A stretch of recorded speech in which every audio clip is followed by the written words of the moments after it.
요즘 한참 가을 거주간이 할 때입니다. 저희 어머니 댁도 이제 시골은 아닌데도 시골 뒷한 곳이 제가 어렸을 때 살던 곳이었고 지금도 저희 어머니 혼자 계신데 얼마 전에 아침에 제가 이제 아침 저녁으로 문안 인사를 꼭 전화를 드려요. 아침에 전화를 드렸더니 아주 다급하게 아니 글쎄요 말이야. 그래서 저때 막 이제 지난 밤에 있었던 일들을 얘기하시는 거예요. 새벽에 밖에 나갔더니 우리 돌아가신 아버지 장모님이 심어놓으신 이 감나무가 있는데 감이 굉장히 아주 튼실하고 먹음직스러운 그런 감이 주렁주렁 달렸거든요. 근데 밤새 누가 와가지고 다 따랐대요. 그래가지고 우리 어머니가 속상하셔가지고 아이 밤에 밖에 나가보니까 밤에 누가 와가지고 감을 다 따랐다고 저보고 어떻게 하면 좋으냐고. 아니 감 따갔는데 저보고 어떡하란 말이에요. 어머니 그랬더니 안 되겠다. 그래서 그럼 뭘 어떻게 해드려요? 그랬더니 CCTV를 설치해달라요. 그래가지고 이제 좋습니다. 그럼 CCTV를 설치합시다 해가지고 지금 알아보고 있는데 이 비싸요. CCTV 설치하는 비용이 뭐 한 70만 원도 넘어요. 그 돈 갖고 감 사 먹으면 되겠네.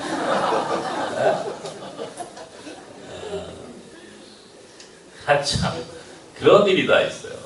그게 저희는 제가 이제 어렸을 때 저희 아버님이 농군이셨잖아요. 농사짓는 농사꾼이셨으니까 늘 이 땅과 관계된 그런 많은 경험이 있어요. 또 보고 자란 게 그거예요. 뭘 그렇게 많이 심으세요. 그 4월달 나무 심을 때가 되면 반드시 뭐라도 한 그루를 심으세요. 그래서 농사 짓는 데만 이제 이분은 열중하신 분이니까 예전에는 충청도 괴산 또 우리 교인들 중에도 일부도 가보셨습니다만 이제 충청도 음성 이쪽에 좀 땅이 있어가지고 저를 어렸을 때 데리고 가서 나무를 많이 심으셨어요. 그러면 대추나무, 사과나무, 호두나무, 밤나무 그리고 지금 살고 계신 곳에도 주변에 그냥 온갖 유실수를 뺑 놀러가면서 이렇게 심고 늘 그러세요. 그러면 어떤 재밌는 현상이 하나 있는데 어떤 경우에는 나무를 이제 사다 심으실 거 아니겠습니까? 사다가 이제 나무를 심으시면 분명히 나무를 파는 사람이 이거는 굉장히 아주 좋은 품종의 열매를 맺는 그런 나무라고 추천을 해가지고 가서 심고 물을 주고 그렇게 해서 몇 년을 잘 키워서 정작 열매를 맺을 때가 됐는데 생각했던 그 열매가 아니라 형편없는 열매를 맺는 그런 나무가 종종 있더라고요.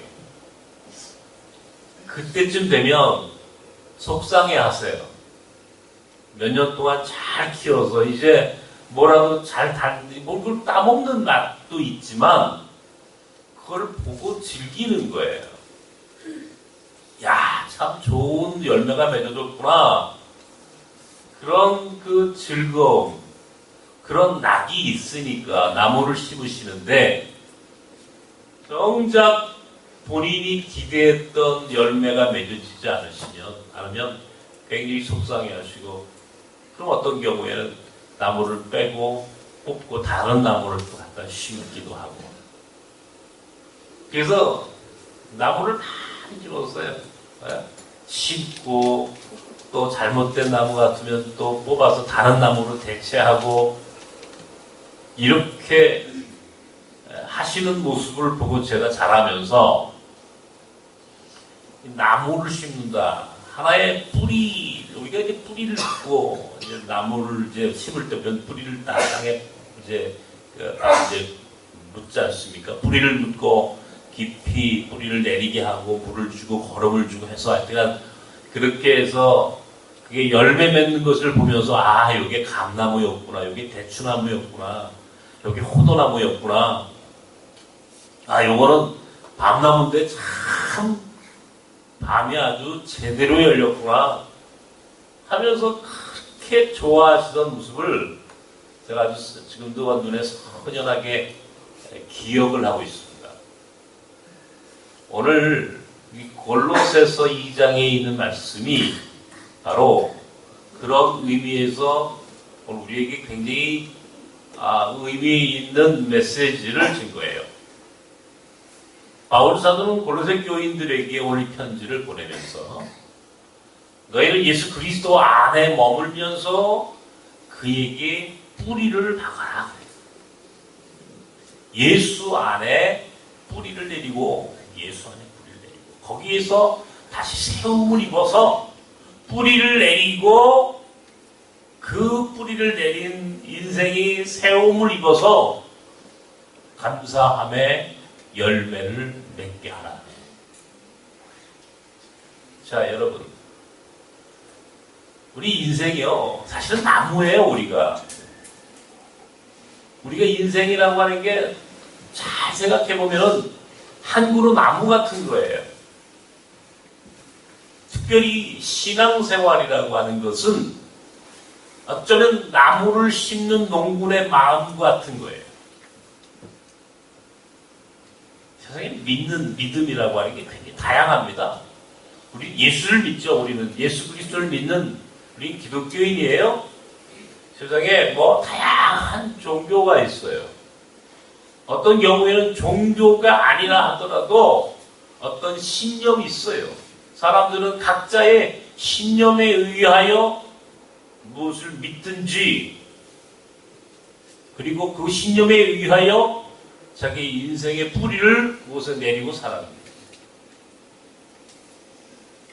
그 뿌리는 반드시 자라서 어떤 시간이 되면 열매를 맺게 된다는 거예요. 열매를 맺게 된다는 거예요. 반드시 무엇인가를 심어 뿌리를 내리고 세움을 입은 이후에 반드시는 뿌리를 내리게 이제 열매를 맺게 된다는 거예요. 열매를. 우리가 예수를 잘 믿느냐?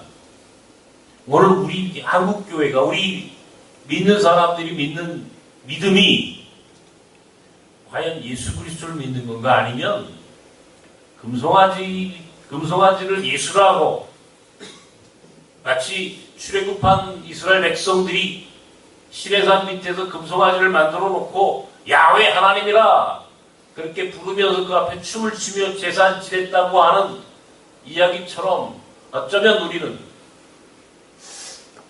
금송아지를 놓고 예수를 믿는 거라고 착각하게 하는 이 우상 숭배인지 진정한 인격적인 하나님 살아계신 우리 주님을 믿는 믿음인지 나중에 보면 안다는 거예요. 언제? 열매를 보면 안다. 열매를 보면 예수를 믿고 예수에게 뿌리를 내리고 그 안에 머물며 살던 이들의 삶의 열매는 감사고 그러나 그렇지 않고 바알을 섬기고 금송아지를 우상 숭배하면서 그것을 마치 기독교라고 왜곡하는 종교를 믿었다면 거기에서는 감사함이 아닌 원망과 불평이 나올 수밖에 없겠죠. 그러니까 열매를 보면 그의 신앙이 예수 그리스도를 믿는 것인지 아니면 다른 가짜를 믿는 것인지 진짜와 가짜를 구별하는 마지막 기준이 어쩌면 우리 인생의 열매를 보면은 안다는 거예요. 그것은 감사라고 하는 열매라는 겁니다. 예수를 믿으면 감사라는 열매를 맺게 돼요. 여러분은 어떻습니까? 여러분은 예수를 믿으면서 기독교 신앙을, 복음을 우리가 믿고 고백하면서 여러분의 삶 속에 감사라고 하는 열매를 맺고 사십니까? 정말 감사가 많으십니까? 아니면 원망하고 불평하는 게 많으십니까? 여러분의 입술에서 나오는 여러분의 언어, 여러분의 말 한번 잘 녹음해 보세요. 녹음해 보시고 한 주일 동안, 오늘 하루 동안 여러분들이 가장 많이 썼던 말이 뭔지 한번 잘 스스로를 한번 돌아보시는 그런 한번 기회를 한번 가져보십시오. 감사가 많은지 아니면 원망하고 불평하는 소리가 많은지 어때요? 저는 나그네 목회를 오래 하고 또 특별히 이 몽골학교를 하면서 최근에 그것도 올해 올가을에 참 황당한 경험들을 많이 했었습니다. 우리 몽골학교가 아이들이 지금 300명이 지금 다니는 학교가 되었습니다. 근데 여러분도 아시다시피 학교라고 하는 게 이게 간단치 않아요. 우리는 몽골 정부나 한국 정부로부터 조금의 지원도 받지 않고 학교를 운영합니다. 굉장히 어려우니까 도저히 안 되겠다. 요즘 뭐 최저임금, 국가가 지금 소득주도 성장이라고 하는 것을 전 정권이 시행을 하면서 소득주도 성장을 하면서 최저임금제를 도입을 했습니다. 뭐 내년도까지 뭐 10,000원. 근데 그것도 지금 이제 너무 어렵다 해서 좀 연기를 해서 지금 유보를 좀 했습니다만 어쨌든 간에 올해부터 최저임금제가 적용이 되는 바람에 우리가 교사들 월급을 특별히 몽골 학교 교사, 몽골 교사들의 월급을 최저임금에 맞춰주지 않으면 몽골 교사들이 비자를 얻을 수가 없어요. 비자를 주지 않아요. 우리나라 출입국관리소에서 법무부가. 그러니까 우리는 죽으나 사나 어쨌든 간에 최저임금에 맞춰서 월급을 줘야 되고 갈수록 점점 어려워지는 형편이 되었습니다. 실제로 우리 아이들 한 아이를 공부시키는 데 드는 비용이 생각보다 굉장히 많이 들어가요. 네, 많이 들어가요. 근데 우리 아이들로부터 받는 학비는 그 아이들 1년 동안 들어가는 비용의 절반도 채 되지 않는 아주 작은 액수를 받아서 운영을 합니다. 얼마 전에 우리 아는 목사님 딸내미가 어디 외국인 학교 교사를 하는데 마침 만나서 뭐 얘기하다가 거기는 학비가 얼마예요? 그 외국인 학교는 학비가 얼마예요? 그랬더니 거기는 4,000만 원을 받는데 1년에 한 사람 한 아이에게 보통 2,000만 원, 3,000만 원 대학교 다니는 것보다 비싸게 받아요. 외국인 학교가 원래. 예, 최저로 맞는 학교도 조금 최고로 적은 학비를 받는 외국인 학교도 500만 원을 넘게 받습니다. 1년에. 근데 우리 몽골 학교는 그것의 절반도 되지 않는 150만 원을 받았어요. 그걸로 아이들이 공부하고 그걸로 밥을 먹고 그 돈으로 월급을 주고 그렇게 하다 보니까 도저히 감당을 못하는 거예요. 그래서 학비를 조금 올렸어요. 제가 얼마나 반발이 심하던지 제가 아주 홍역을 치렀습니다. 어느 정도로 반발하느냐, 저랑 이야기하고 저랑 대화했던 것들을 녹화해가지고 유튜브에 올려버려요. 나는 그때 그 충격을 저는 잊을 수가 없어요. 학부모들이 찾아와서 왜 자기들에게 왜 학비를 더 받느냐고 하면서 원망하고 불평하는데, 이야, 제가 너무너무 상처를 받았어요. 그리고 저보고 뭐라 그러냐면, 아이들을 데리고 나가겠대. 아이들을 데리고 나가겠대. 그래서 제가 그래도 그러고 그렇게 하시라고 그랬어요. 뭐, 결과적으로 정상화가 되고 어려움이 있었지만은, 제가 그런 얘기를 했습니다. 그 학부모들에게. 여러분들이 아이 하나를 키우기 위해서 여러분들이 내는 학비로는 여러분들 아이들 한 명당 들어가는 비용의 절반도 감당할 수 없습니다. 나머지는, 그러니까 적어도 한 아이당 200만원, 300만원씩 모금을 하거나, 아니면 우리 안에 있는 교사들이 허리띠를 졸라매면서 정말 어렵게 이 학교를 운영하고 있습니다. 그만큼 힘들게 학교를 운영하고 있는 것을 여러분들이 조금만 이해한다면, 우리가 이런 결정에 대해서 당신들이 동의하고 흔쾌히 동참할 거라고 나는 생각을 했습니다. 근데 먹혀듣지가 않아요. 물론 뭐 사람이란 다 그렇지만 저 사람들이 먼저 감사할 수 있어야 되는데, 감사보다는 자기들의 입장에서 원망하고 오히려 불평하고 오히려 거기에 대해서 저렇게 하는 행동이, 제가 몽골 학교나 몽골 사역, 나가서 외국인 사역을 하면서 사실은 그런 모습을 수도 없이 경험을 했어요. 이번 한 번만 있었던 일이 아니에요.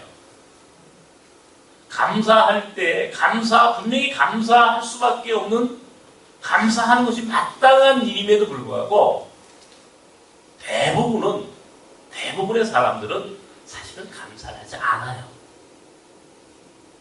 이게 제가 지금까지 보았던 인간들의 모습들입니다. 아니, 그것은요, 비단 우리 안에 있는 외국인들이나 우리 학교의 부모들만의 문제가 아니고, 어쩌면 우리 보통의 인간들이, 우리 모두가, 나를 포함해서 우리 모두가 사실은 감사할 수밖에 없는 상황을 감사 대신 원망하고 불평하고 사는 경우가 훨씬 더 많습니다.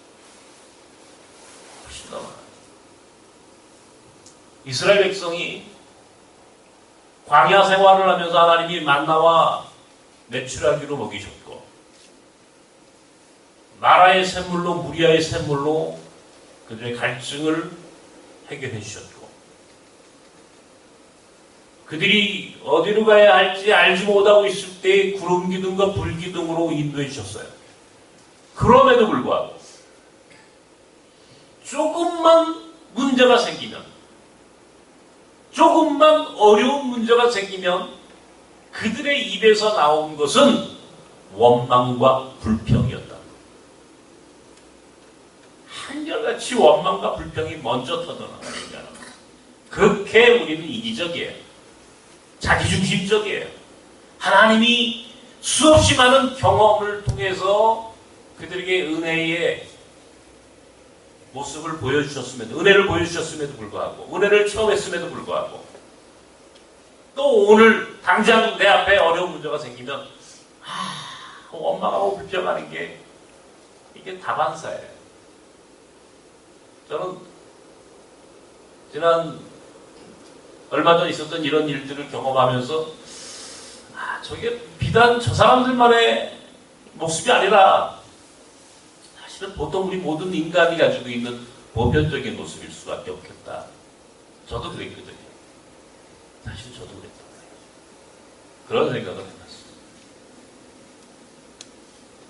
감사할 수 있어야 하는데 감사하지 못하는 인생이 참 많다. 두 번째는 감사할 수 있을 때 감사하는 사람, 감사의 조건에 대해서 감사할 줄 아는 사람, 이건 다행스러운 사람. 이건 굉장히, 이건 감사라고 하는 것을 삶으로 살아가야 돼요, 사실은. 우리 아이들에게, 우리 몽골 아이들에게 제가 몽골 교사들에게 꼭 주문하는 게 두 가지가 있습니다. 하나는 아마 여러분들 느끼셨는지 모르겠는데 인사 잘하는 거, 인사. 무조건 어른만 보면 인사야. 그랬더니 우리 아이들은 그냥 정말 인사는 뭐 끝내주게 합니다. 우리 학교에 처음 오는 사람들이 감동받는 것 중에 하나가 애들이 이렇게 인사를 잘해요. 교육의 힘이에요. 교육의 힘이에요. 우리 인사 잘해야 됩니다. 우리 집사람도 우리 영길이 보고 너 왜 어른들 보고 인사 안 해? 우리 영길이는 이놈이 안녕하세요 이런 걔는 그런 성격도 그렇지만 그냥 뭐 어떻게 하죠? 걔 나는 이제 안 보이지만 뭐 그러고 말아. 사랑해요. 근데 걔는 인사 잘해야 되죠. 두 번째는 감사할 줄 아는 겁니다. 감사할 줄 아는 거예요. 특별히 점심 먹을 때, 밥 먹을 때, 주방에 와가지고 밥 먹을 때 와가지고 우리 권사님한테 주방에서 지들한테 밥 해주는 권사님들한테 감사합니다 하고 인사하고 밥 먹으라 내가 그렇게 얘기하는데 요즘 그렇게 하는지 모르겠어요. 해요? 1학년만 해요? 1학년만 하는데 이놈들이 크면 안 하는 거예요. 밥 하는 게 얼마나 어려운데. 근데요, 정말 여러분 어때요? 우리 권사님도 그런 얘기를 나한테 하던데, 애들이 와가지고요, 감사해요, 감사합니다, 그러면요, 그렇게 힘들고 짜증나고, 그렇게 그냥 그 주방에서 일하다가 감사합니다, 그러면, 그냥 기분이 좋고, 뭐 하나 더 주고 싶고. 되지 않겠어요? 이게 참, 제 복을 제가 받고 사는 거예요, 원래.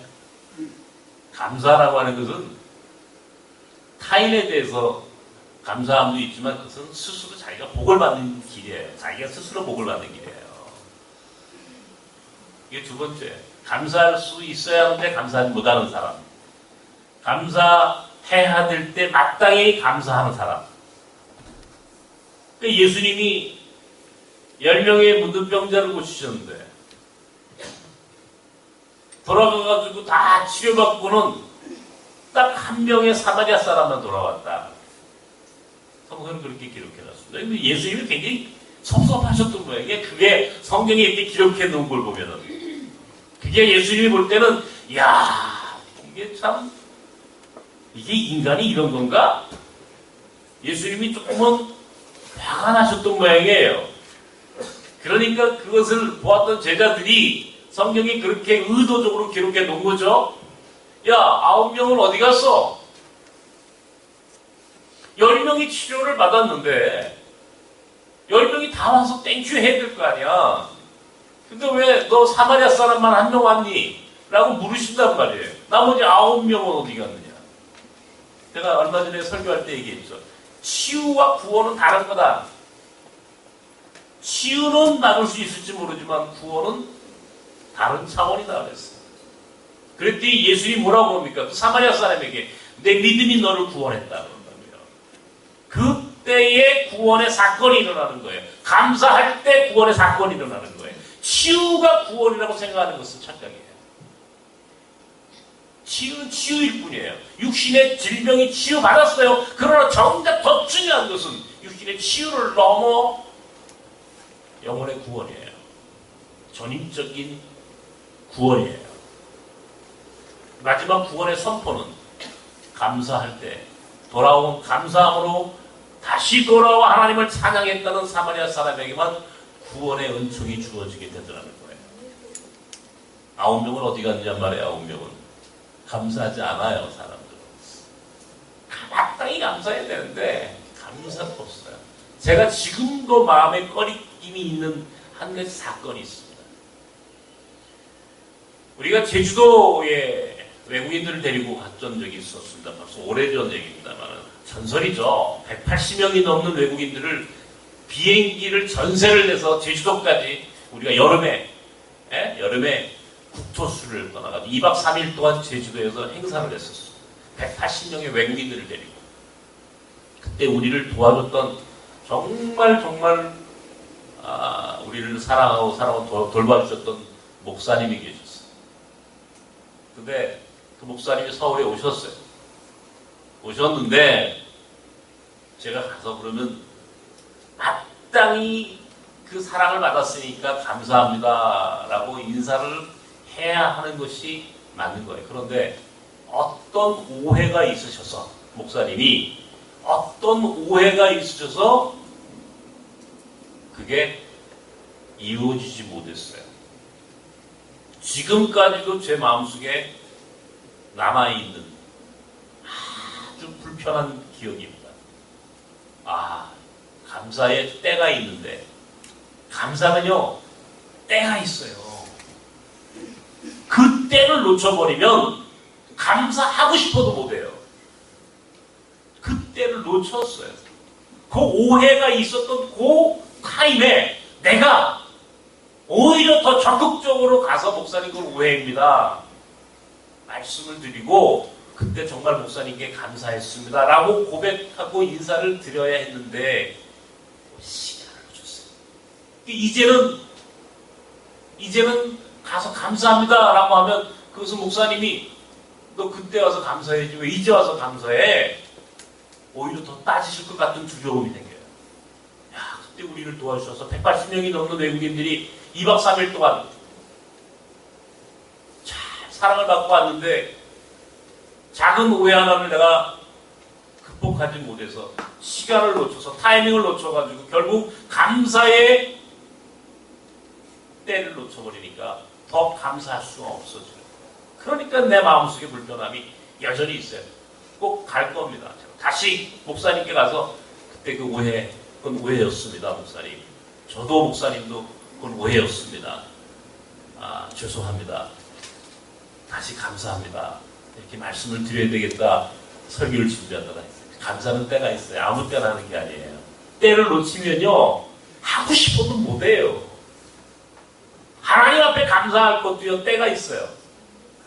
때가 있어요. 때가 정확한 그때 가서 감사해요. 감사합니다 해야 그것이 시너지가 생기고 하나님의 마음을 감동시켜서 그것이 우리에게 더 큰 축복으로 돌아오는데 그러지 못하고 그때를 놓쳐버리면 백장 두릅니다. 감사할 때 감사해야 한다. 그러나 그것은 때가 있다. 세 번째, 감사할 수 없을 때에 그때도 감사하는 것이 이것이 기독교입니다. 그러니까 보통의 세상 사람들은 딱 세 가지 분류예요. 감사해야 함에도 감사하지 않는 사람, 감사할 때 감사하는 사람, 그리고 감사할 수 없는 순간에도 감사하는 사람. 우리가 기독교인이라 한다면 오늘 본문은 예수 안에 머물며 그에게 뿌리를 내리고 그리고 그 뿌리가 자라서 감사함의 열매를 맺게 하는 것, 예수 안에 예수를 신앙한다는 것은 결국 감사라고 하는 열매를 맺는 것이다 라고 바울이 고로새 교인들에게 이야기하고자 했던 가장 중요한 의미는 모든 영역에 모든 일에 범사에 예수 안에 있는 자들은 무조건 감사라는 열매를 맺어야 되는 거야 라고 하는 것을 설명하는 거예요. 감사할 수 있을 때 감사하는 게 아니고 그건 당연한 것이고 감사할 수 없음에도 불구하고 감사를 고백하라. 이게 바울이 한결같이 성서에서 그가 우리에게 요구하는 겁니다. 바울은요 빌립보 감옥에 갔어요. 선교를 하다가 빌립보 그가 이제 이 바다를 건너 빌립보에 갔을 때 그런 어떤 오해를 받고 선교에 대해서 견제를 당하면서 그 지역에 있는 유대인들에게 고소를 당하고 결과적으로 그런 감옥살이를 하게 됩니다. 바울과 실라가 감옥에 갇혔어요. 감옥에 갇혔어요. 사람이 아무런 이유 없이 오해를 받아서 혹은 모함을 받아서 감옥에 갇혔어요. 여러분 그런 경험을 해보셨습니까? 자기가 잘못한 것이 아닌데 감옥에 갇혔어요. 얼마나 괴로운 일입니까? 그때에도 바울은 신라와 함께 하나님을 찬양했다. 찬양은요, 이게 이 세상 노래는요, 아무 때나 나와요. 기분만 좋으면. 찬양은 그렇지 않아요. 어떤 경우에 나오냐? 찬양은 정말 내 마음에서 우러나기 전에는 찬양이 나오지 않아요. 내 마음에서 우러나야 되는 거예요. 내 믿음의 고백이 있어야 되는 거예요. 그 고백의 전제 조건이 뭐예요? 내 안에 있는 내 영혼의 상태가 하나님을 바라보고 하나님을 찬양할 수 있다라고 하는 것은 모든 일에 주께 감사함을 고백하는 그 순간이 아니면 찬양할 수 없는 거예요. 찬양은 곧 감사예요. 그때 이 기적이 일어났다는 겁니다. 지진이 일어나서 옥문이 열렸다는 거예요. 와, 감사가 기적을 만들어내더라는 거죠. 성경에 기록된 내용입니다. 감사할 수 없는 상태에서 감사하는 이것이 예수쟁이의 삶이에요. 내가 다 잃어버린 순간에 하나님께 감사할 수 있을 때 나는 비로소 기독교인이 되는 거예요. 고난 속에서도 감사할 수 있을 때 나는 정말 예수 믿는 사람이 되는 거예요. 다른 사람들처럼 감사하는 것이 마땅할 때 감사하는 것은 세상 사람을 다 하는 거예요. 그건 마땅히 사람이라면 그렇게 해야 되는 거예요. 사람이라면. 우리는 사람을 넘어 우리 믿는 사람이 되길 원한다면 예수 안에 머물고 예수의 뿌리를 내렸다면 그 뿌리는 감사란 열매가 맺어지게 돼 있단 말이에요. 바울 사도는 데살로니가서 5장 18절에 얘기했습니다. 범사에 감사하라. 그것이 그리스도 예수 안에 있어 마땅히 행해야 할 우리 믿는 자들의 도리라라고 얘기합니다. 범사에 감사하라. 범사가 뭡니까? 모든 일에 감사하라. 모든 일에. 좋은 일에만 감사하는 것이 아니라 모든 일에 감사하라. 모든 일에 감사하셔요. 한번 해보자고요. 모든 일이라, 여기서 모든 일이라 하는 건 감사할 수 없을 때 감사하라는 게 그게 진짜라는 거예요. 그게 진정성 있는 신앙인의 모습이라는 거예요. 어렵죠. 성경에는 대표적으로 욥이라는 사람이 나옵니다. 욥기 1장에 보면 욥이라는 사람은 엄청난 부자였던 모양이에요. 재산을 다 잃어버렸어요. 사단이 그를 시험함으로 재산을 다 날려요. 나가서 그의 자녀들이 다 죽었어요. 여러분, 재산을 잃어버리고 자기가 사랑하는 자녀가 죽임을 당했어요. 죽었어요. 그럼에도 불구하고 욥은 이야기합니다. 내가 이 땅에 맨몸으로 왔다가 맨몸으로 돌아가는 것이다. 적신으로 왔다 적신으로 돌아가는 것이다. 처음부터 나는 공수거야. 아무것도 가진 게 없었어. 그러므로 아무것도 없이 다 사라진 것도 아무런 문제가 되지 않는 거야. 어차피 주시기도 하나님이요 가져가시니도 하나님이다 말이에요. 그러므로 나는 하나님을 찬양하겠습니다. 딱 한마디 고백을 해버려요.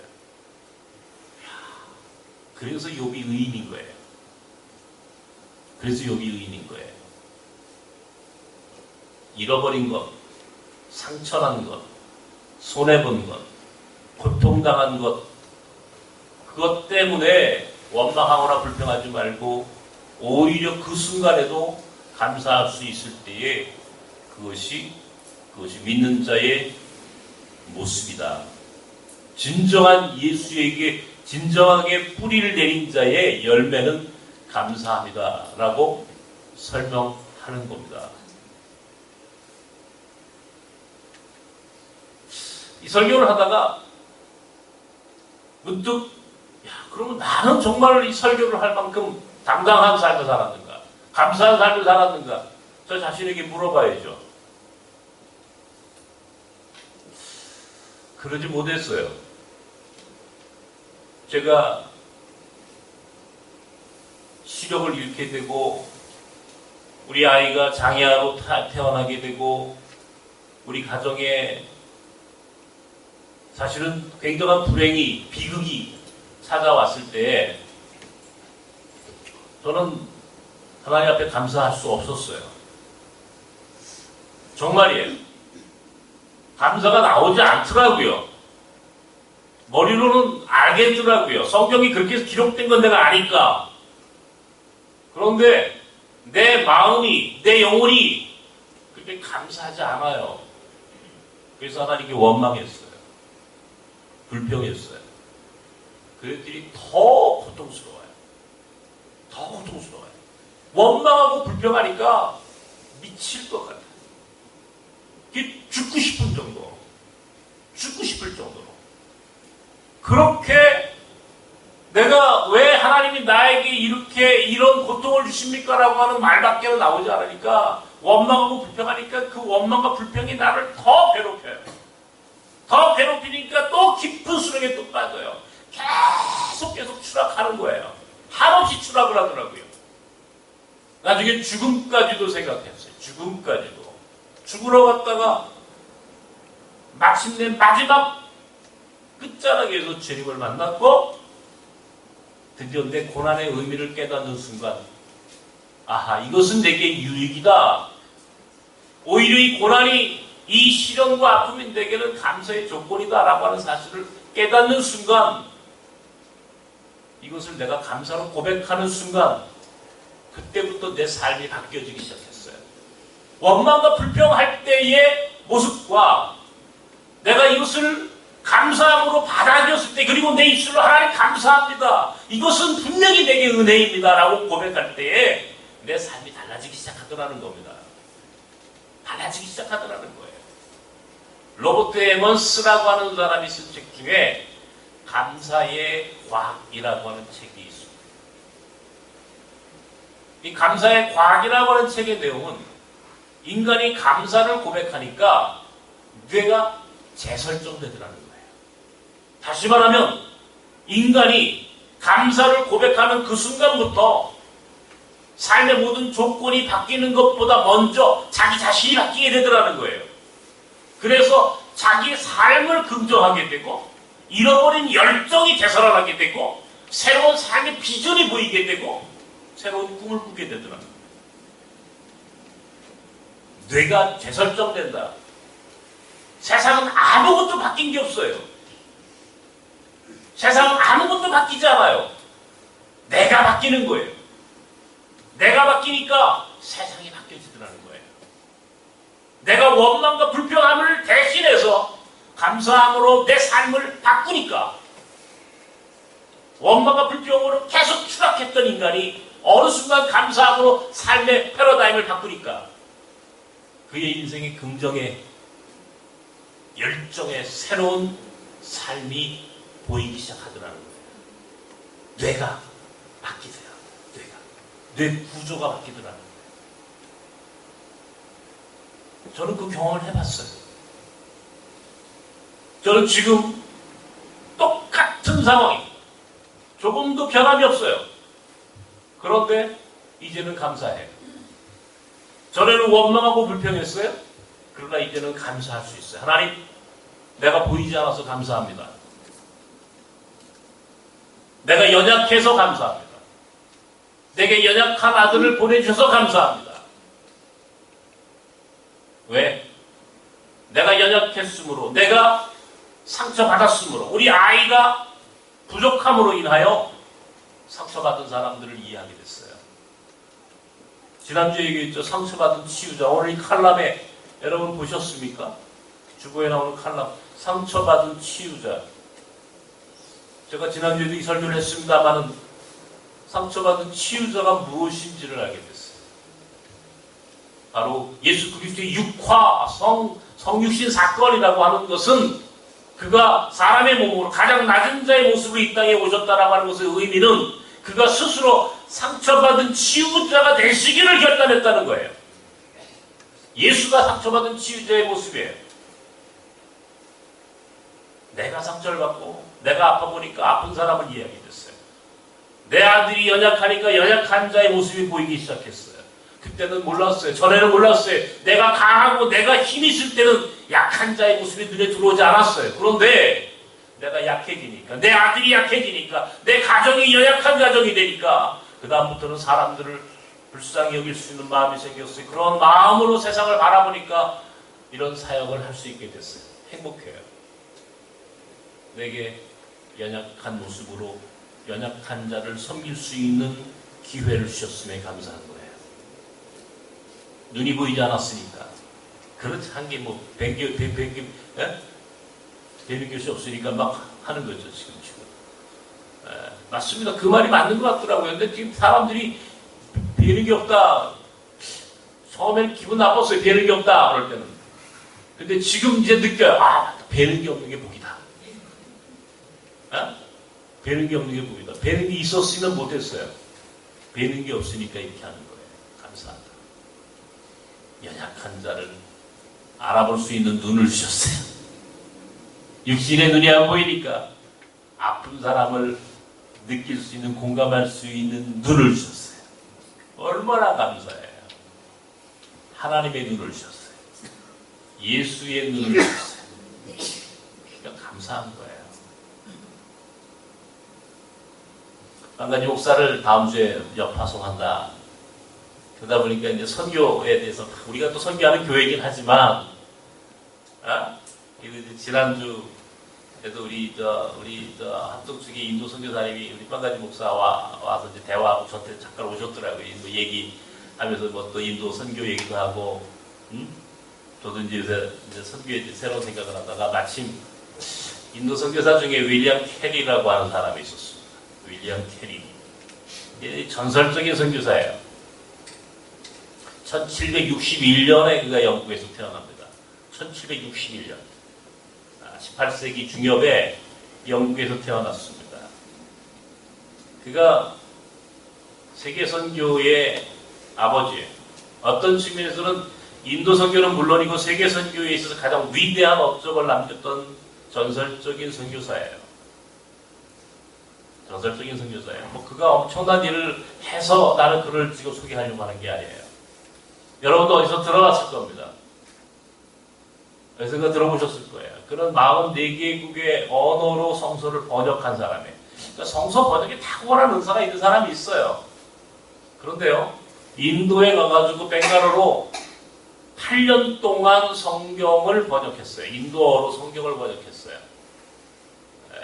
8년 동안, 말이 8년이지 성경을, 여러분 성경 한 번이라도 제대로 읽어보신 분들 생각보다 많지 않아요. 예수 30년, 40년 믿어도 처음부터 창세기부터 요한계시록까지 성경 몇 번이나 읽으셨습니까? 그러면 머리 긁적긁적 하시는 분 많아요. 그죠? 여러분 솔직히 조각조각은 읽었어도 전체를 다 읽기는 이게 쉽지 않다고요. 그거를 번역을 한다고 생각해 보세요. 그것도 다른 나라 언어로 다른 사람이 읽도록 8년 동안 번역을 했다는 겁니다. 8년 동안.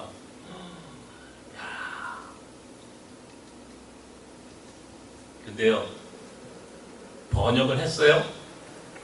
인쇄소에 인쇄를 맡기면 책이 나와야 되는데 인쇄소에 갔다 그만 불이 나는 바람에 번역한 게 다 홀라당 불이 다 타버렸어요.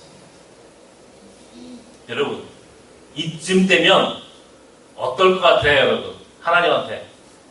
아니, 성서를 번역했어요. 선교를 위해서. 선교를 위해서 성경을 번역했는데 불이 나버렸어요. 불이 홀라당 다 타가지고 8년 동안 번역해 놓은 자료가 다 불이 났다고요. 없어졌어요. 그러면 하나님, 제가 무슨 뭐 다른 것도 아니고 인도 선교를 위해서 성경 번역했는데 하나님 이루실 수 있습니까? 라고 원망하겠죠, 그죠? 원망하고 불평하지 않겠어요? 안 그래요? 대답도 안 하시는 거 보니까 여러분들 불평할 것 같아요, 솔직히 나는. 근데 윌리엄 캐리는 내가 번역한 게 부족해서, 내가 부족한 게 하나님의 마음에 들지 않아서, 그래서 하나님이 태우신 거야 라고 고백했답니다. 그리고 다시 번역을 시작했어요. 다시. 자기가 8년 동안 번역한 것이 부족하다. 하나님이 이 성서 번역이, 인도 성서 번역이 이게 부족하다고 하나님이 생각하셔서 이걸 불태우셨다. 와, 나는 그 고백 한마디가 가슴에 콕. 하나님이 보시기에 내 번역이 부족했다.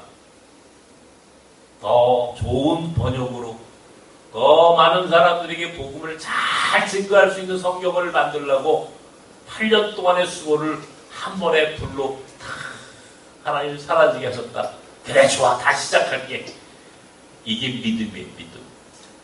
믿음이란 뭐예요? 정말 진정성 있는 예수 그리스도의 뿌리를 내린 믿음이란 뭐예요? 그 순간에도 하나님의 뜻을 찾는 거예요. 그리고 감사하는 거예요. 그래, 이것도 하나님의 뜻이라면 하나님이 내게 더 좋은 번역을 시키시는 하나의 목적이 있는 것이라면 내가 지금의 이 어려움도 감사함으로 또 고백해야지. 아들도 죽었어요. 국도병으로 아들도 죽었어요. 자기 부인은 우울증으로 평생 고생합니다. 많은 사람들에게 배반을 당했어요. 그런 윌리엄 캐리의 이야기를 여러분 어떻게 생각하십니까? 우리 빵가지 목사가 이런 선교사가 됐으면 좋겠다. 그런 생각이 들더라고요. 그래서 내가 얘기하는 게 빵가지 여기 있나 갔어. 영국의 전설적인 선교사가 허드슨 테일러라고 하는 선교사가 있습니다. 윌리엄 캐리가 1761년에 태어나서 1824년에 죽습니다. 근데 그 2년 전에 1822년에 허드슨 테일러는 영국에서 태어났다. 같은 영국 사람이에요. 그 당시에는 영국이 세계 선교의 베이스 캠프였어요. 가장 중요한 거점이었어요. 이 사람은 중국 내지 선교의 전설적인 선교사입니다. 이 사람도 아주 어린 나이에 선교사로 부르심받고 21살에 영국으로 선교사를 갔어요. 21살에. 자기 부인하고 4명의 자녀들을 데리고 중국으로 들어갔습니다. 거기서 엄청나게 많은 일들을 내가 그 얘기 하는 게 아니에요. 정말 그 중국, 여러분 생각해 보십시오. 1822년에 태어나서 21살이니까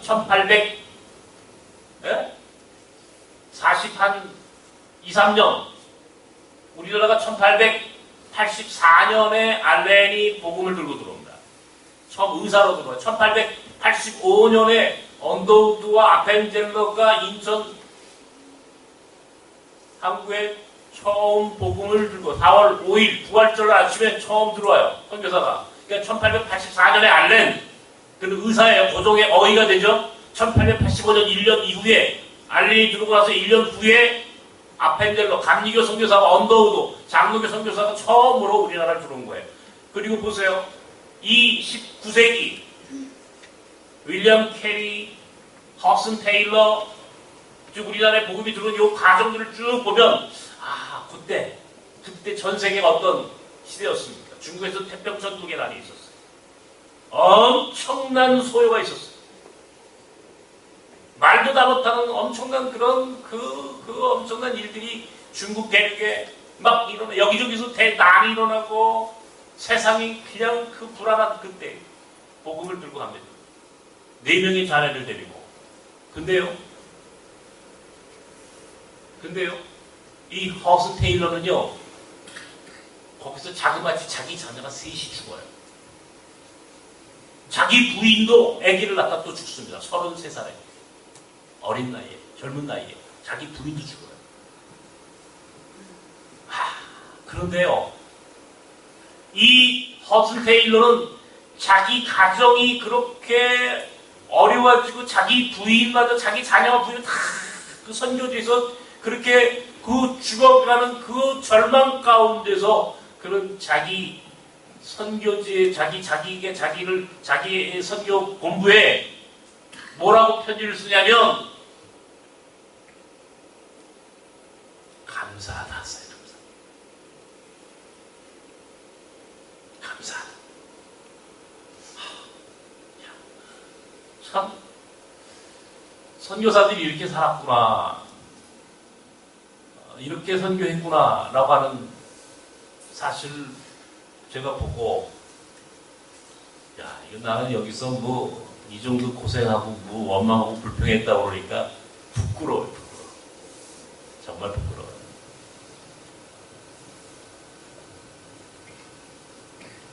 윌리엄 캐리어 허슨 테일러라고 하는 선교사의 이야기를 오늘 드린 것은 우리 교회가 또 파송하는 선교사들 또 그것이 결국 이제 그런 거죠. 여러분, 인생이라는 게 과연 뭘까? 조금만 우리가 한 발짝 물러서서 우리 삶을 한번 관조해보자고요. 어떤 것 같습니까? 조금만 한 발짝만 물러서면요. 우리 인생에 참 불행한 일도 많고 비극적인 일도 많이 일어나요. 그러니까 감사할 수 없어요, 사실은. 우리 마음으로는. 근데 한 발짝 물러나서 멀리 보면, 좀 더 거시적으로 우리의 삶을 보고, 내 삶보다 더 멀리 하나님의 섭리와 계획이라고 하는 큰 역사의 수레바퀴, 그 거대한 그 흐름 속에서 나라고 하는 존재를 딱 세워놓고 한번 보자고요. 이게 물이 흘러가는 것 같은 거죠. 사실은 물이 흘러가는 것 같아요. 고요하게 그러다가 갑자기 굽이치는 계곡에서 바위에 부딪히기도 하고 절벽 아래로 떨어지기도 하고, 그러나 궁극적으로 그 물은 바다에서 만나는 거예요.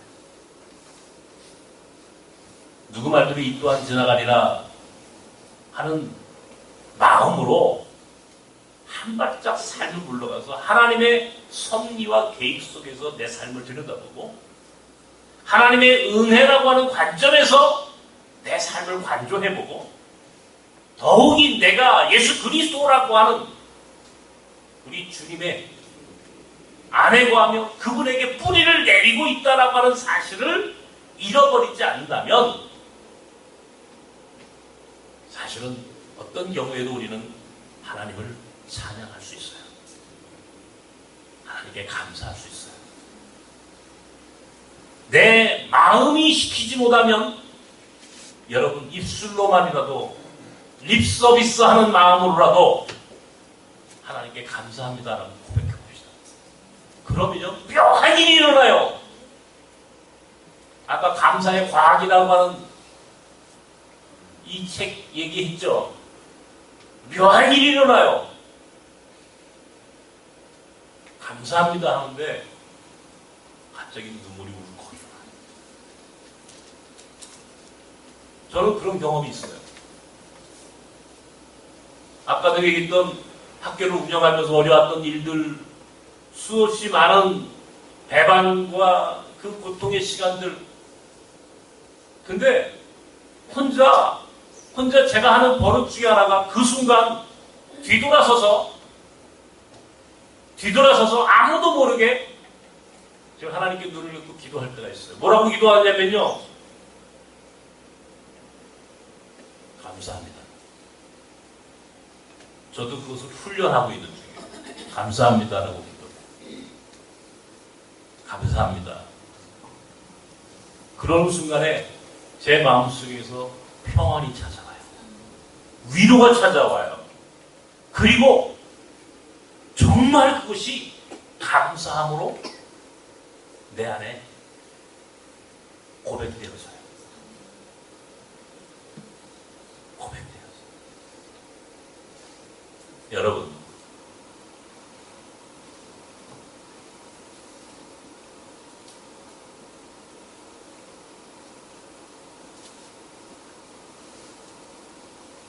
인생은 오늘 내 현실 대비 얼만큼의 감사를 하고 있는가에 따라서 행복해지고 불행해지고가 결정이 됩니다. 다시 말하면 감사분의 현실. 감사와 현실은 비례하는 거예요. 내가 감사하면 현실도 감사로 바뀌어요. 원망하고 불평하면 내 현실은 원망과 불평의 조건으로 바뀌어요. 감사는 인생을 긍정의 에너지로 바꾸어내는 굉장히 큰 힘이 있습니다. 다음 주일 우리는 감사주의를 지켜. 돌아보면 감사할 것밖에는 존재하지 않아요. 내 삶도, 나섬의 모든 사역도 감사합시다. 감사함으로 우리의 인생을 바꿔보는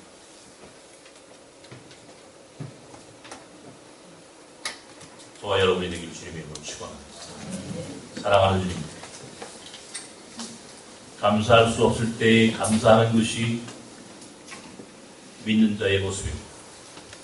예수 안에 거하며 예수에게 뿌리를 내린 자는 감사라는 열매를 맺습니다. 감사라는 탐스럽고 아름다운 열매를 주렁주렁 매다는 감사의 절기가 되기를 소망합니다. 그래서 우리의 인생이 진정 감사함으로 행복하고 위대하고 소중하게 변화될 수 있도록 사랑하는 낯선 사람들에게 감사의 영성을 허락하여 주옵소서. 예수님의 이름으로 기도합니다.